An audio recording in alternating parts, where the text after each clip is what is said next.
இங்கே ஊர் ஃபுல்லாக ஏகே அவர்கள் கோலாவளம்பரத்தில் நடிச்சிட்டாரு. இது வரைக்கும் ஒரு படத்தோட ப்ரமோஷனுக்கு வரமாட்டேங்கிறாரு, இப்படி இருக்காரு அப்படி இருக்காருன்னு சொல்லி ஏகே சாரை பற்றி நிறையா ட்ரோல் வர ஆரம்பிச்சிருச்சு, விமர்சனங்கள். ஆனால் மனுஷன் எதை பற்றியுமே கவலையப்படாமல் அந்த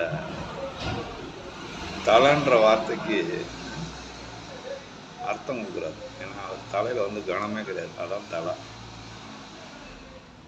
தலைக்கணம் இல்லாத நம்ம தலை. ஒரு ரசிகர் வந்து ஃபோட்டோ எடுக்க வந்திருக்காரு தன்னுடைய குடும்பத்தோட. அந்த ரசிகரோட மகன் ஷூ லேஸ் வந்து அவுந்துருக்கு. அந்த பையனோட ஷூ லேஸை உட்காந்து கட்டி விடுறாரு. சூப்பர்ல, அருமலை.